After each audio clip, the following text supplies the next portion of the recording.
सवालों और जवाबों का सिलसिला आगे बढ़ाएंगे।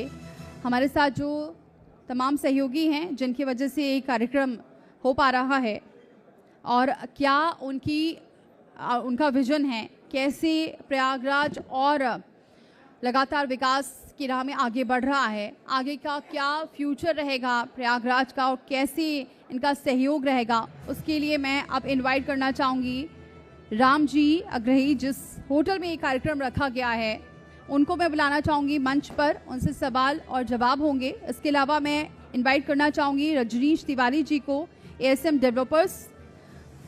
आप सभी मंच पर आएँ और इसके बाद इस सवालों और जवाबों का जो सिलसिला है वो आगे बढ़ेगा।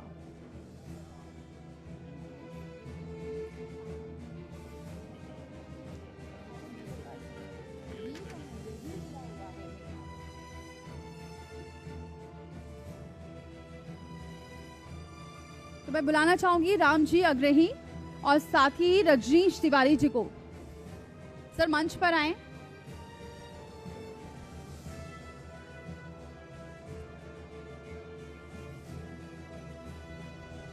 तो लगातार प्रयागराज के बारे में हम जिक्र कर रहे हैं कि प्रयागराज में कैसे आगे की जो संभावना है वो बढ़ती जा रही है, लोग दूर दूर से पहुंच रहे हैं, यहाँ पर भी इन्वेस्टमेंट हो रहा है और प्रयागराज की जो तस्वीर है वो महाकुंभ के बाद और बदलती हुई नजर आ रही है। तो ऐसे में क्या भूमिका है होटल रामा कॉन्टिनेंटल की और साथ ही एएसएम डेवलपर्स रजनीश तिवारी जी भी हमारे साथ मंच पर हैं। मैं अपने सहयोगी कुंदन जी को बुलाना चाहूँगी, प्लीज़ आप आए मंच पर और सवालों और जवाबों का जो सिलसिला है वो आगे बढ़ेगा।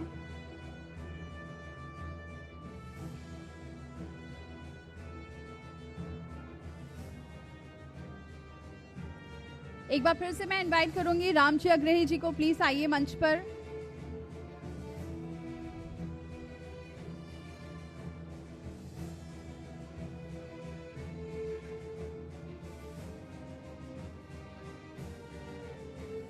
तो चलिए अब सवालों और जवाबों का सिलसिला शुरू करते हैं। कुंदन जी,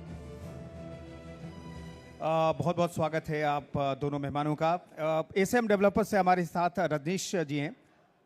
रजनीश जी, प्रयागराज बदल रहा है, इसका जिक्र हम लगातार कार्यक्रम की शुरुआत से कर रहे हैं, लेकिन मैं जानना चाहता हूँ आपके ग्रुप ने इसे किस तरीके से कैश किया और कैसे आपने प्रयागराज में चार चांद लगाए आप लोगों ने? देखिए, प्रयाग तो हमेशा से चार चांद लगा हुआ था।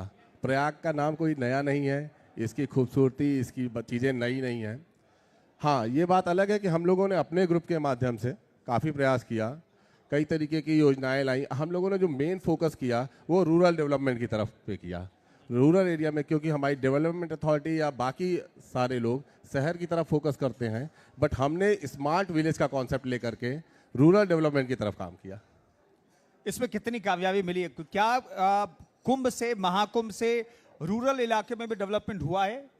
डेफिनेटली बहुत डेवलपमेंट हुआ। डेवलपमेंट लगातार पहले से चलता चला आ रहा है, बट इस कुंभ के बाद रोड इंफ्रास्ट्रक्चर और बाकी चीज़ें इतना ज़्यादा डेवलप हुई। प्रयागराज का नाम इतना ज़्यादा हो गया पूरे विश्व में कि हर लोग प्रयागराज में इन्वेस्ट करना चाहते हैं, हर आदमी प्रयागराज की तरफ आकर्षित है। तो उसका डेफिनेटली फ़र्क आएगा प्रयागराज के हर कोने में, वो चाहे जहाँ पर भी हो। चलिए, घर की बात हो गई, लेकिन हॉस्पिटैलिटी सेक्टर जो है बहुत बूम पर आने वाला है, जिसका जिक्र तमाम मेहमान भी करें। हमारे साथ होटल रामा कॉन्टिनेंटल में चूंकि कार्यक्रम चल रहा है और हमारे साथ राम जी अग्रही जी हैं। अग्रही सर, आपका स्वागत है। मैं जानना चाहता हूं कि हॉस्पिटैलिटी सेक्टर में कितना बदलाव आया है योगी सरकार आने के बाद। प्लीज माइक ले उठा लीजिएगा। हेलो, प्रयागराज देखिए तीर्थों का राजा है। प्रयाग की कितनी भी बड़ाई की जाए बहुत कम। प्रयाग में 66 करोड़ पब्लिक यहाँ आई। मैं माँ गंगा का भक्त हूँ। मैं 38 साल से कंटिन्यू गंगा जी डेली जाता हूँ संगम, विदाउट नागा। आज भी गंगा जी संगम किनारे से आया, तो मुझे उसके बारे में बहुत विशेषता मालूम है कि यहाँ तो हर जगह तो मंदिर धर्मशाला बनाए हैं, लेकिन यहाँ बालू कण में एक मंदिर है और मैं इसको पूरा हिंदुस्तान का, वर्ल्ड का सुप्रीम कोर्ट मानता हूँ। यहाँ 66 करोड़ पब्लिक आई, अपनी अर्जी लगाई और सब बिना किसी भी दुर्घटना, किसी व्यवस्था थोड़ी सी हल्की सी जो हो गई, जो माननीय केशव जी ने बताया है आपको, तो ऐसी बात नहीं। प्रयाग का तो बहुत बड़ा महत्व, और प्रयाग में बहुत कुछ हुआ। और हम लोगों ने होटल के व्यवसाय से बहुतों की मदद की और तमाम तरीके से हम इस जगह पे भी लोगों को सुलाया है। तमाम लोगों को जगह नहीं मिला, हमारे होटल रूम भी नहीं मिले, तमाम रिश्तेदार, तमाम चर्चित मित्र आए, सबको मैंने ज़मीन पे सुला को उनको स्नान कराने का काम किया। हमारे यहाँ तो कहा जाता है अतिथि देवो भव। जी। यहाँ पर पूरी दुनिया के लिए जी। तो प्रयागराज जी। अतिथि देवो भव का मिसाल पेश कर रहा था। जी। तो आप लोगों ने प्रॉफिट सोचा या अतिथि देवो भव की तरह? नहीं, अतिथि देवो भव तरह काम किया। मैं प्रयाग में कुंभ में मैं 1 महीना कंटिन्यू वहाँ कल्पवास किया और वहाँ पे 500 डेली आदमी को भोजन मैं निःशुल्क कराता रहा, डेली विदाउट नागा, अपना आदमी लगा के व्यवस्था करके। हम 2 भाई लगे थे, हम थे और हमारे छोटे भाई अजय के में जो बैठते हैं, हम दोनों भाई में 500-600 आदमी डेली निःशुल्क भोजन कराते रहे। हम अतिथि देवो भव को करते थे और होटल हमारा बेटा शशि भी लग के यहाँ काफ़ी लोग हम लोग सुला खाना पीना खिलाते थे। कुछ लोग रूम में रुकते तो उनका पेमेंट भी वो लोग किए हैं। संजीव जी, महाकुंभ की तैयारियों में सरकार पिछले 2-3 साल से जुटी हुई थी। एक तरीके से ब्रांड प्रयागराज को बनाया जा रहा था। इससे आप लोगों के सेक्टर को कितना फायदा मिला? क्योंकि कहते हैं कि भाई प्रचार नहीं तो व्यापार नहीं, और सरकार ही प्रचार कर रही थी प्रयागराज की। जैसे मैंने अभी आप लोगों से आपसे जिक्र किया कि इस कुंभ की वजह से इतना इंफ्रास्ट्रक्चर डेवलप हुआ, प्रयाग का नाम हर जगह हुआ कि हर सेक्टर में, सिर्फ हमारा ही सेक्टर नहीं, रियल एस्टेट सेक्टर ही नहीं, हॉस्पिटैलिटी और बाकी सेक्टरों में हर जगह पर बहुत काम हुआ। लोगों का नाम होने की वजह से लोगों का आकर्षण बहुत ज़्यादा बढ़ा और इस प्रयागराज में जितना प्रचार सरकार ने कर दिया, प्रयाग का तो नाम मैं कहूँ कि शायद ही विश्व में कोई ऐसा देश हो जो प्रयाग को ना जानता हो। तो महाकुंभ का ये असर है? जी बिल्कुल, महाकुंभ का असर है। कितना शहर बदल गया? आप तो आपके इन्वेस्टमेंट और प्रोजेक्ट गांव में चलते हैं, लेकिन प्रयागराज शहर में मैं देख रहा हूं नोएडा और दिल्ली से बहुत ज्यादा अंतर अब दिखाई नहीं देता है। कल रात हम लोग घूमते रहे, रात के 11:30 बजे तक, शाम में आए तो बहुत ज्यादा अंतर दिखता नहीं है। आखिर ये सब करने की प्लानिंग कब से शुरू हुई और कितना बदल गया शहर? हमको लगता है कि पिछले 2 सालों में सरकार ने बहुत तेजी से काम किया इस पे, और 2 साल पहले का प्रयागराज और 2 साल बाद का प्रयागराज कायाकल्प है, जिसको कहते हैं कायाकल्प हो जाना। आज के दिन में कायाकल्प हो चुका है। अब वह प्रयागराज नहीं दिखता कि ट्रैफिक जाम दिख रहा है, जगह जगह गंदगियां दिख रही हैं, अब नहीं दिखता। अब तो सब जगह साफ बढ़िया सड़कें। आप तो खुद घूम लिए, देखे होंगे प्रयागराज पहले कैसा था, पहले भी आए रहे होंगे और अब देख रहे होंगे, प्रयागराज में बहुत अंतर आ गया। अग्रणी जी, आप एक चीज मैं और जानना चाहूंगा। 2013 कुंभ में भी मैं यहाँ पर था, तब 10 करोड़ के आसपास लोग आए थे। इस बार 66 करोड़ लोग आ गए। आखिर एक ही शहर में इतने लोग कैसे समाहित हुए और किस तरीके से शहर इसके लिए तैयार हुआ? शहर इसके लिए हमारी सरकार ने इतनी व्यवस्था की थी, मतलब बहुत दूर में हमारा करीब 25 किलोमीटर रेडियस में हमारा कुंभ मेला फैला हुआ था और सबको सारी व्यवस्था कर दी गई थी। जगह जगह भी हमारे तमाम लंगर चलाए जा रहे थे। हमारे व्यवसायियों ने लंगर चलाया, हम लोग खुद चलाए, हमारे संस्थाओं से लंगर चलाए, सबको खाने पीने रहने की पूरी व्यवस्था दी गई। यहाँ से थोड़ा देर लगा, थोड़ी दिक्कत हुई, लोगों को पैदल चलना पड़ा, लेकिन सब लोग गंगा स्नान किया। बिना स्नान किए 66 को बोली कोई वापस नहीं गया। और माँ की ऐसी कुछ कृपा है, माँ के बिना बुलाए सब यहाँ आए। किसी की चिट्ठी पत्री कोई नहीं जाती माँ के लिए। माँ इतना बड़ा शक्ति है प्रयागराज की, इतना बड़ा शक्ति है कि वर्ल्ड में कहीं नहीं, इतना बड़ा कंपस, इतना बड़ा ग्राउंड, इतना बड़ा एरिया वर्ल्ड में कहीं नहीं होगा। जो कि यहाँ पे वर्ल्ड के लिए तमाम लोग भी आए, यहाँ पे बाहर विदेशों से तमाम लोग आए। हम तो मेला में रह के देखे हैं कैसे कैसे व्यवस्था हुई और सरकार ने इसके लिए बहुत बड़ा कि संतों ने भी बहुत व्यवस्था की। हर संत के यहाँ लंगर चलता रहा, इस्कान का मत चलता रहा, वडानी का चलता रहा, तमाम कोई भूखा नहीं रहा है, कोई भूखा सोया ही नहीं यहाँ पे। जान ले, हर जगह लंगर हम चला रहे थे। तमाम संस्थाएं, तमाम व्यवस्थाएं, तमाम संत, खुला लंगर चल रहा था और दिव्य लंगर चल रहा था। अच्छे मतलब भोजन दी जा रहे थे, नहीं कि खराब क्वालिटी, देसी घी तक के भोजन और बासमती चावल तक के भोजन यहाँ कराए जा रहे थे, जो मैंने खुद देखा और मैंने खुद किया है। इसलिए किसी को कोई दिक्कत नहीं हुई। थोड़ी बहुत दिक्कत पैदल चलने की हुई, मैं जो उसकी महसूस करता हूँ, मैं जानता हूँ, मैं देखा भी हूँ। कुछ लोग मैंने छोड़ा भी है और उस तरह ले आके जो जैसे महिलाएं परेशान हो गई, मैं गाड़ी साल बैठा लिया, लगा के स्टेशन पहुँचाया। ये सब भी काम मैंने किया। संगम के गौरव को आप ऊपर ले गए, इसके लिए बहुत बहुत धन्यवाद आपका। मैं एक चीज और जानना चाहूंगा, महाकुंभ के बाद और महाकुंभ के पहले, चूंकि आप हॉस्पिटैलिटी सेक्टर से जुड़े हुए हैं, लोगों के आगमन में कोई अंतर है आंकड़ों के लिहाज से? नहीं, अभी बाहर पर्यटक काफी आ रहा। हम संगम भी जाते हैं, पहले के बेचा आज पर्यटक वहाँ कम से कम 1 लाख आदमी डेली स्नान कर रहा संगम में। डेली और ये- सब बाहर ये के लोग। महाकुंभ का मैं नतीजा मद्रास है? से, हाँ महाकुंभ का। और हनुमान जी मंदिर में भी काफ़ी भीड़ लगी रहती है। मैं डेली मंदिर भी जाता हूँ तो वो देखता हूँ, मैं खुद अनुभव की बात बता रहा हूँ, अपने देखे हुई बातें बता रहा हूँ, कोई ऐसे बात नहीं कर रहा हूँ। मैं रोज आज भी होके आया हूँ। हनुमान मंदिर कॉरिडोर बन गया है, उतना भीड़ नहीं। तो आज जो कुंभ के बाद जो इसका बढ़ावा हुआ है, बहुत मतलब प्रयाग का तो बहुत बड़ा प्रचार हो गया। रजनीश जी, लगता है कि और इसमें डेवलपमेंट होना चाहिए प्रयागराज में? जिस तरह से माना जाता है गोरखपुर बदल रहा है बहुत ज़्यादा, या फिर हम लखनऊ को देखते हैं, तो क्या लगता है कि अभी यहाँ कमी है, इस पर फोकस और करना चाहिए? देखिए, कमी तो नहीं कहूँगा। पिछला परिप्रेक्ष्य देखें तो उस के अकॉर्डिंग अभी हम लोग काफ़ी अच्छी स्थिति में हैं, लेकिन विकास तो हमेशा चाहिए, विकास तो निरंतर चाहिए। जितना ज़्यादा से ज़्यादा होगा, जितना और अच्छा होगा, उतना ही हम लोगों के लिए, हमारी जनता के लिए, हमारे लोगों के लिए अच्छा होगा। तो मैं तो चाहूँगा कि विकास और हो। और रही बात, जैसे अभी हमने कहा कि लोगों का फोकस शहर की तरफ ज़्यादा है, रूरल में थोड़ा सा कम है। हम ये चाहेंगे कि रूरल डेवलपमेंट की तरफ भी तेजी से विकास हो। रूरल डेवलपमेंट की तरफ तेजी से विकास होगा तो उसका फायदा क्या निकलेगा कि जो शहर में भीड़ बढ़ रही है उसकी कमी हो जाएगी, लोग अपने स्थान पर रहने लगेंगे। रोड इंफ्रास्ट्रक्चर बहुत अच्छा डेवलप हो गया है। आज की डेट में जैसे नोएडा, दिल्ली में 40-50 किलोमीटर की जर्नी कोई जर्नी नहीं होती, लोग नॉर्मली एवरीडे ट्रेवल करते हैं। अब वैसा यहाँ पर भी हो गया है कि 40-50 किलोमीटर की जर्नी लोग ट्रेवल करना चाहते हैं। वो नहीं चाहते कि वो शहर रहें, वो चाहते हैं कि अपने गाँव में रहें, अपने लोगों के बीच में रहें। बट डेवलपमेंट की थोड़ी सी वहाँ पे कमी होने के कारण लोग शहर की तरफ आते हैं। अगर उस पर थोड़ा सा फोकस कर दिया जाएगा तो हमें लगता है कि बहुत ही अच्छा होगा। अगर कंपैरिजन करें प्रयागराज शहर और ग्रामीण इलाकों में, तो कितना ग्रामीण इलाका बदला है अगर रेशियो के हिसाब से देखें तो? देखिए, रेशियो के हिसाब से देखेंगे तो ग्रामीण इलाकों में भी बहुत परिवर्तन आया है, लेकिन फिर भी अभी भी विकास की जरूरत वहाँ पर है। वहाँ ऑर्गेनाइज्ड नहीं है। शहरों में जैसे अब है क्या चीज़ें, एवरी चीज़, सब चीज़ ऑर्गेनाइज्ड हो रही है। रूरल में अभी भी चीज़ें ऑर्गेनाइज्ड नहीं है, उसको ऑर्गेनाइज करने की ज़रूरत है। काम चल रहा है बट थोड़ा सा ऑर्गेनाइज हो जाएगा तो वो और अच्छा हो जाएगा। क्या सजेशन देना चाहेंगे आप यहाँ के अथॉरिटी को, जिसके जिम्मे ये काम है? सजेशन हमारा ये होगा कि जिस तरीके से शहरों के अंदर आज की डेट में ऑर्गेनाइज, पहले क्या होता था कि लोग ध्यान नहीं देते थे, अपने मकान के नक्शे नहीं पास कराते थे, ऑर्गेनाइज सोसाइटी में रहना नहीं जाते थे।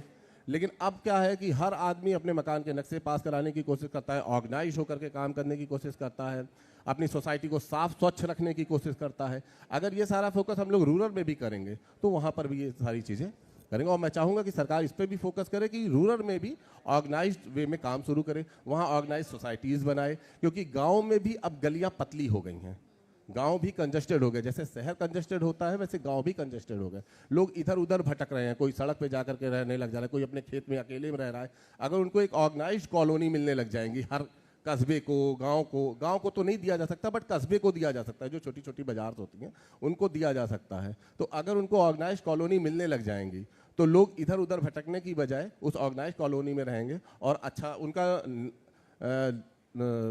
जीवन स्तर, रहने का जीवन स्तर में काफ़ी सुधार हो जाएगा।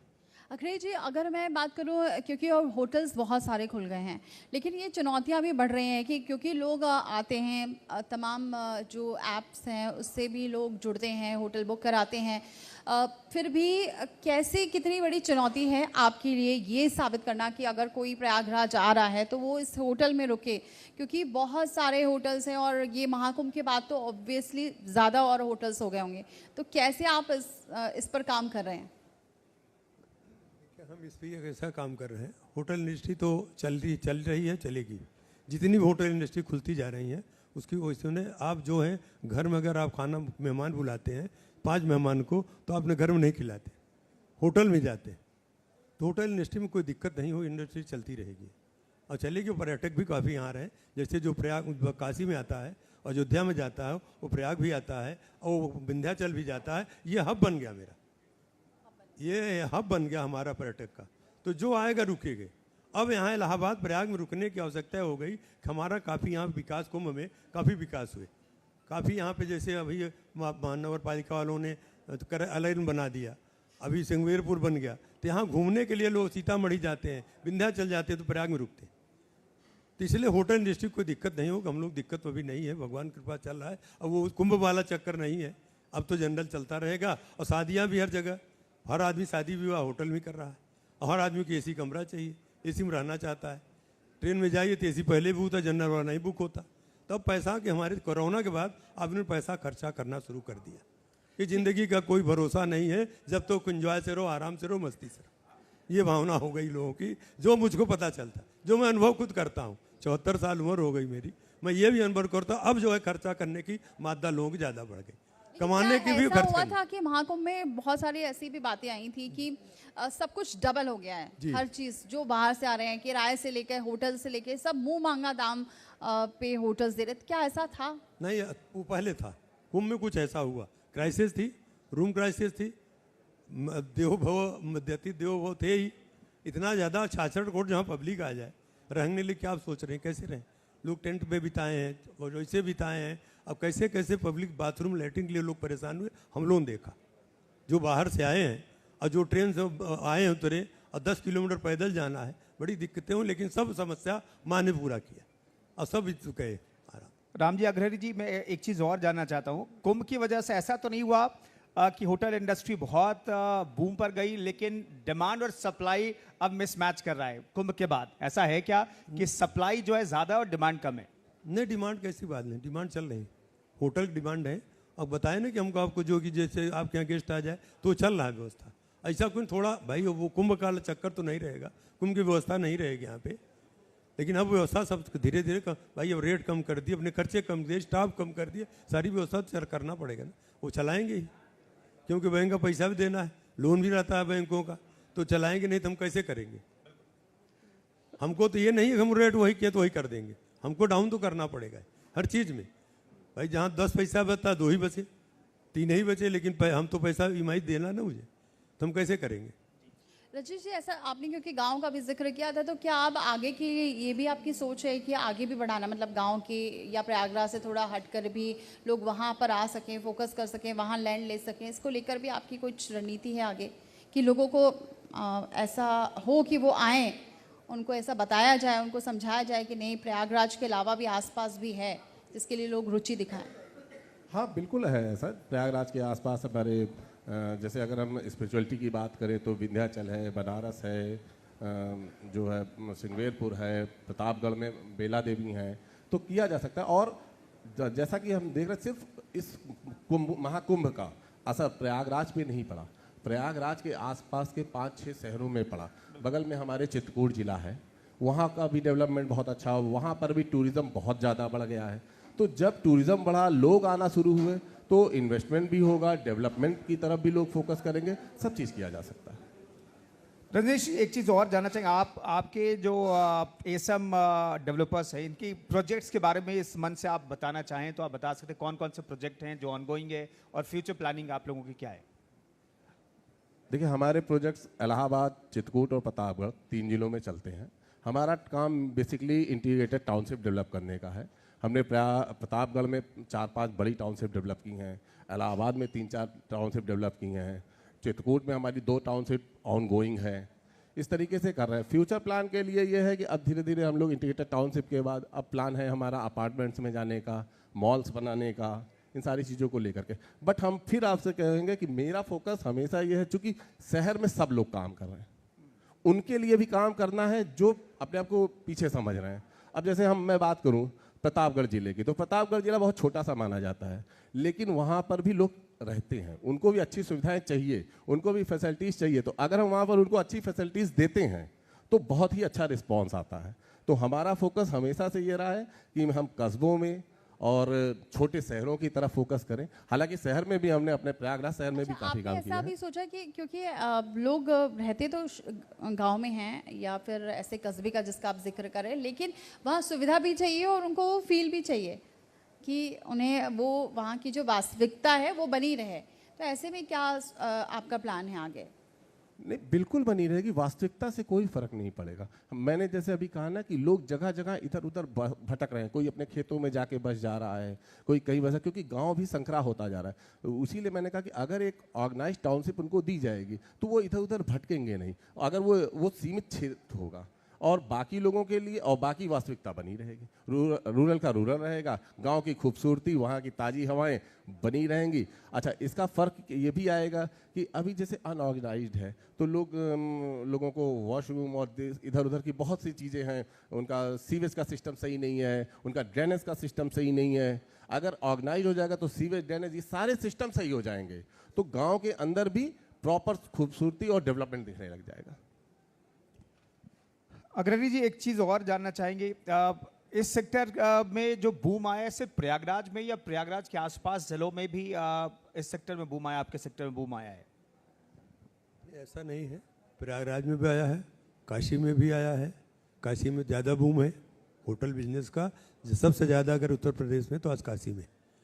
अब प्रयाग, उसके साथ प्रयाग जुड़ा हुआ, वहाँ का टूरिज्म हम लोगों का व्यवस्था है, जो वहाँ से आते हैं वो यहाँ भी आते हैं। और थोड़ा सा अयोध्या में अभी इस चीज़ का व्यवस्था नहीं है होटलों की, तो काफ़ी लोग इलाहाबाद ही रुक के और तब अयोध्या के लिए जाते हैं। बनारस से आते, यहाँ रुकते तो फिर अयोध्या जाते हैं। तो और ऐसी कोई दिक्कत नहीं यहाँ। और छोटे शहर और हैं, प्रतापगढ़ या मिर्ज़ापुर वगैरह, कोई ऐसी ज़्यादा व्यवस्था नहीं, तब भी वो भी ठीक चले। कुंभ में काफ़ी मिर्ज़ापुर में भी होटल बन गए, विंध्याचल में बन गए, कुंभ में, लेकिन वो भी उसी तरह चला जैसे हम चला रहे हैं कि 10 बजता था 2 ही चला के, चलाना तो है, व्यापार करना है। चूंकि आप यहीं से आते हैं और मैं जानना चाहता हूं, हम लोग जो बाहर से आकर के देखते हैं प्रयागराज पूरा शहर बदला हुआ दिखता है, आप जब निकलते हैं तो क्या बदला हुआ दिखता है? पिछले अगर योगी सरकार के आगमन के बाद की सिर्फ हम बात करें, कंपैरिजन कर लें तो कितना बदला है? प्रयागराज तो बहुत बदल गया, ज़मीन और आसमान हो गए। जैसा अभी मुख्यमंत्री जी ने कहा है, प्रयाग तो हम जानते हैं उत्तर प्रदेश में सबसे अच्छा जिला जो है प्रयागराज हो गया इस समय कुंभ की व्यवस्था में, और प्रयाग हमेशा अच्छा रहेगा। 2031 तैयारी अभी शुरू हो गई, अभी अर्ध कुंभ होना है, लेकिन तैयारी, क्योंकि 66 करोड़ जब आए हैं कुंभ में, तो हो सकता है उसमें 100 करोड़ आ जाए। व्यवस्था बढ़ेगी, पॉपुलेशन बढ़ेगी, आने की आकांक्षाएँ बढ़ेगी। तो ऐसा नहीं, अभी जो उन्होंने कहा 2031 का फिर अर्ध कुंभ भी कुंभ के बराबर होगा, कुंभ से कम नहीं होगा। इसलिए इनकी व्यवस्था लेके चलनी है, और सरकार तो इनकी रहनी है भाई, सनातनी है, भाजपा सनातनी है, और सनातन का ही कुंभ है, दूसरे लोग तो करते नहीं, तो सनातनी कुंभ तो इनको करना। सनातन को जैसे कुंभ की इतनी बड़ी दिव्य व्यवस्था थी, माननीय योगी जी की व्यवस्था में, माननीय प्रधानमंत्री की व्यवस्था में, वो लोग 18 बार मीटिंग किया योगी जी, कोई नहीं किया, किसी सरकार ने नहीं किया जो इस व्यवस्था को चला पाए हो। और चली, अच्छा थोड़ा बहुत दिक्कतें हुई हैं, अब वो तो सब जानने की बात है, कहने की बात नहीं है क्यों हुआ मौसम में, जैसा उन्होंने बनाया। बिल्कुल बिल्कुल। बहुत बहुत शुक्रिया आप दोनों का, आए आप और अपना जितने भी सवालों का जवाब भी दिया और बताया कि कैसे आगे की जो फ्यूचर प्लानिंग है वो होने वाली है, और होटल में किस तरह से बूम आया है महाकुंभ के बारे में, उसका भी आपने जिक्र सुना राम जी अग्रही के द्वारा। तो साथ ही रजनीश जी ने बताया कि कैसे गाँव में भी डेवलपमेंट होना चाहिए, इसके बारे में भी आपने जाना। अब आगे